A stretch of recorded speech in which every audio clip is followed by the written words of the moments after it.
लड़की बस चाहती थी कि ज्योतिषी उसका भाग्य बताए, लेकिन जैसे ही ज्योतिषी ने उसे देखा, उसने डर के साथ पाया कि लड़की के पैरों पर शव के निशान उगाए थे। ये स्पष्ट रूप से लड़की की आसन्न मृत्यु का संकेत था। हालांकि ज्योतिषी को पता था कि लड़की की जल्द ही मृत्यु होने वाली है, लेकिन उसने यह बताने का फैसला नहीं किया क्योंकि लड़की का बॉयफ्रेंड उसका अच्छा दोस्त था और वह इस बात से उनके रिश्ते को खराब नहीं करना चाहती थी। लीसा के पास भविष्य देखने की शक्ति थी, लेकिन वह अच्छी तरह जानती थी कि कुछ बातें बता देने से भी अंत बदलना नामुमकिन है। उल्टा उससे उसके सिर पर मुसीबत आ सकती है। कुछ ही समय पहले घरेलू हिंसा झेल रही एक महिला खास तौर पर उससे मिलने आई और बताया कि उसका पति असाधारण रूप से हिंसक और गुस्सैल है। महिला चाहती थी कि लीसा यह पता लगाए कि क्या उसका पति भविष्य में गलती से उसे मार देगा।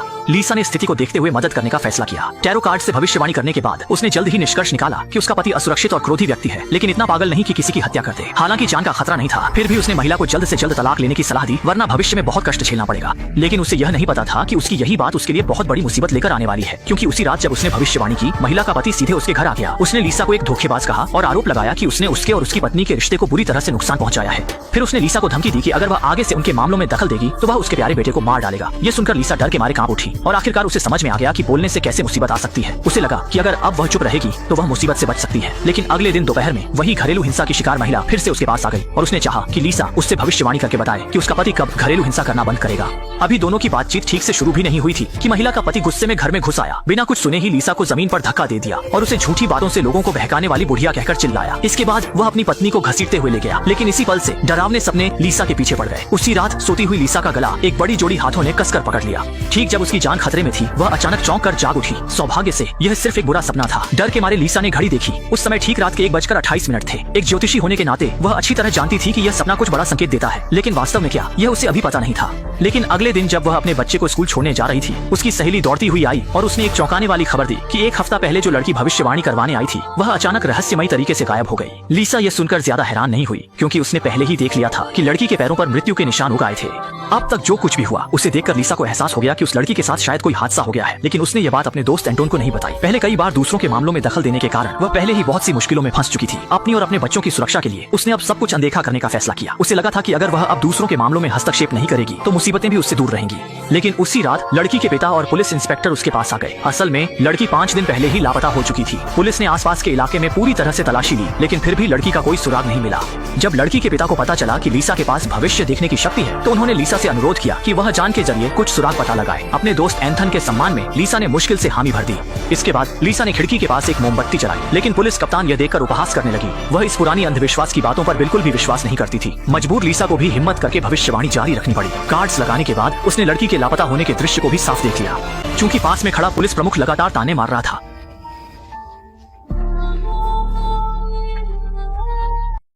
लीसा अब ध्यान केंद्रित नहीं कर पा रही थी। मजबूरी में उसे यह भविष्यवाणी रोकनी पड़ी। लेकिन उसी रात लीसा ने अचानक भविष्यवाणी के समय का दृश्य सपना में देखा। वह एक सड़क पर चलती है और जल्द ही सफेद फूलों वाली जगह पर पहुंच जाती है। किसे पता था कि जैसे ही उसने वह फूल तोड़ा, फूल तुरंत मुरझा गया। फिर वह लोहे के गेट के पीछे के रास्ते पर चलती है और जल्द ही उसे एक खूनी जंजीर मिलती है। थोड़ी दूर नदी के किनारे एक आदमी वायलिन बजा रहा था। जैसे जैसे वह आदमी तेजी से बजाने लगा, लीसा अचानक चौंक कर जाग गई और पाया कि समय फिर से संयोगवश 1:28 है। ये सभी संकेत कुछ इशारा कर रहे थे। तनाव कम करने के लिए वह तुरंत आंगन में जाती है। जब वह अपने कुत्ते के साथ खेल रही होती है तो उसके हाथ पर कुछ पानी की बूंदें गिरती हैं। लीसा उत्सुकता से ऊपर देखती है और डर जाती है जब वह देखती है कि लापता लड़की को जंजीर से पानी में लटकाकर मार दिया गया है। ये लीसा को बहुत डरा देता है। अगली सुबह उसने अपने सपने में देखे सभी दृश्य शेरिफ को विस्तार से बता दिए। लीसा ने अनुमान लगाया कि लापता लड़की के तालाब में मारे जाने की बहुत अधिक संभावना है, लेकिन शेरिफ ने यह सुनकर उसे सिरे से नकार दिया।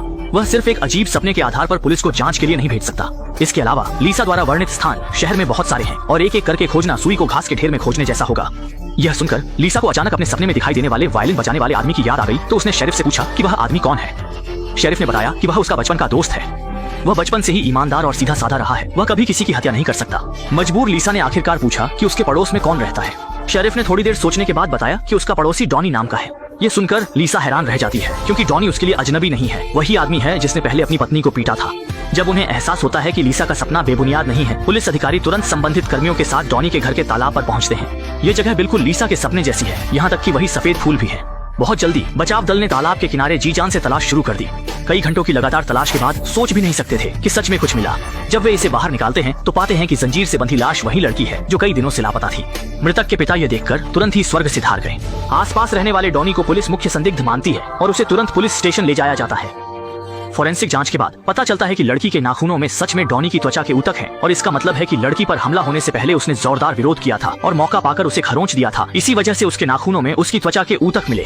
जब अदालत में सुनवाई हुई, गवाह के अनुसार लड़की के गायब होने वाली रात को उसने सच में देखा कि डॉनी और पीड़िता के बीच बहस हुई थी और उनमें शारीरिक झगड़ा भी हुआ था। हालांकि इसी समय बचाव पक्ष के वकील ने महिला के खोजने के तरीके पर सवाल उठाया और पुलिस से पूछा कि उन्होंने किस सुराग के आधार पर उसे खोजा। मजबूरी में शेरिफ को शर्मिंदगी से स्वीकार करना पड़ा कि उन्हें कई दिनों की खोज के बाद भी कुछ नहीं मिला था। इसलिए उन्होंने पीड़िता के पिता के सुझाव पर भविष्यवक्ता लीसा की मदद ली, जिसकी भविष्य देखने की क्षमता के कारण वे लड़की का शव खोज पाए। लेकिन वकील यह सुनकर हंस पड़ा। उसे भविष्य देखने की शक्ति पर बिल्कुल भी विश्वास नहीं था। उसने कहा कि अगर लीसा इतनी शक्तिशाली है तो वह बता दे कि उसके पीछे कितनी उंगलियां खड़ी हैं। लेकिन यह लीसा के लिए मुश्किल था, क्योंकि वह केवल भविष्य में होने वाली घटनाओं को देख सकती थी और जो चीजें सामने घट रही हैं उन्हें वह बिल्कुल भी नहीं देख सकती थी। वकील फिर सवाल उठाता है कि लीसा ने पहले डॉनी की पत्नी के लिए भविष्यवाणी की थी, जिसमें कहा था कि डॉनी जरूर कपटी और धोखेबाज है, लेकिन उसमें किसी की हत्या करने की हिम्मत नहीं है। लेकिन अब क्यों अनुमान लगाया गया कि डॉनी ने हत्या की? यह स्पष्ट रूप से असंगत है। यह सुनकर लीसा को बहुत बुरा लगा। उसने कहा कि उसने यह नहीं कहा था कि डॉनी हत्यारा है। उसने केवल यह अनुमान लगाया था कि शव डॉनी के घर के तालाब में है। क्योंकि इस समय मामला गतिरोध में था, न्यायाधीश को लीसा को जाने के लिए कहना पड़ा। अब डॉनी की बारी थी उस दिन की घटनाओं का वर्णन करने की। उसने स्वीकार किया कि वह और पीड़ित लड़की पुराने परिचित थे और उनके बीच यौन संबंध भी थे। जब उसे पता चला कि लड़की एंटोन से शादी करने वाली है तो डॉनी ने उसे बाहर बुलाया, लेकिन लड़की केवल डॉनी के साथ मजाक कर रही थी और चाहती थी कि वे अच्छे से अलग हो जाएं। हालांकि डॉनी नहीं चाहता था कि लड़की शादी करे। दोनों के बीच बहस हुई, लेकिन होश में आने के बाद डॉनी ने लड़की को कार से घर छोड़ दिया और उसके बाद उसने लड़की को फिर कभी नहीं देखा। लेकिन अभियोजन पक्ष के वकील का मानना था कि यह सब डॉनी का एक तरफा बयान है और इसे साबित करने के लिए कोई नहीं है। यह सुनकर डॉनी गुस्से में आ गया और दोनों पक्षों के बीच तीखी बहस के बाद न्यायाधीश को अदालत स्थगित करनी पड़ी।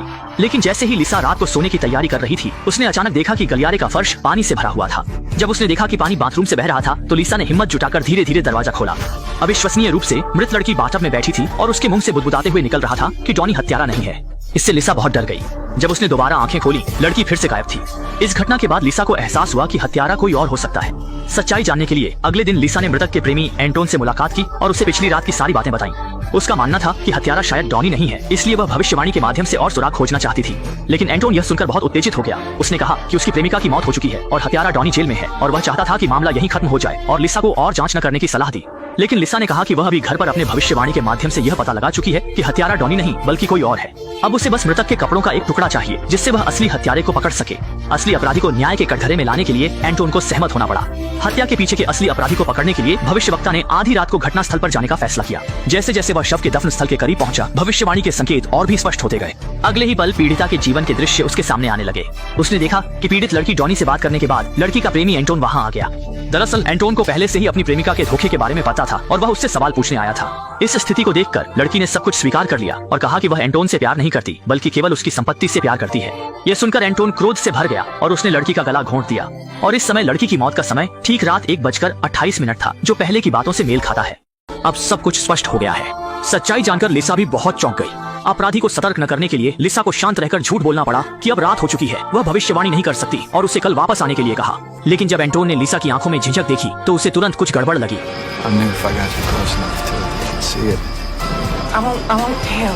ये सुनकर एंटोन का चेहरा तुरंत क्रूर हो गया और जब लीसा ने खतरे को भांपकर भागने की कोशिश की तो एंटोन ने उसे टॉर्च से मारकर गिरा दिया। इससे लीसा प्रतिरोध करने में असमर्थ हो गई। जब एंटोन उसे मारने की तैयारी कर रहा था तभी आवाज सुनकर पड़ोसी आ गए और एंटोन को एक मुक्का मारकर बेहोश कर दिया, जिससे लीसा की जान बच गई। थोड़ी देर आराम करने के बाद दोनों ने मिलकर बेहोश एंटोन को डिक्की में डाला और जल्दी से अपराधी को पुलिस स्टेशन पहुंचा दिया। पुलिस की लगातार पूछताछ के बाद एंटोन ने आखिरकार हत्या की पूरी प्रक्रिया स्वीकार कर ली। आखिरकार पर्दे के पीछे असली अपराधी एंटोन को भी कानून का फैसला मिलने वाला है। डॉनी को भी अपनी पत्नी के साथ लंबे समय तक घरेलू हिंसा करने के लिए लंबी जेल की सजा का सामना करना पड़ेगा और इसके साथ ही फिल्म समाप्त होती है।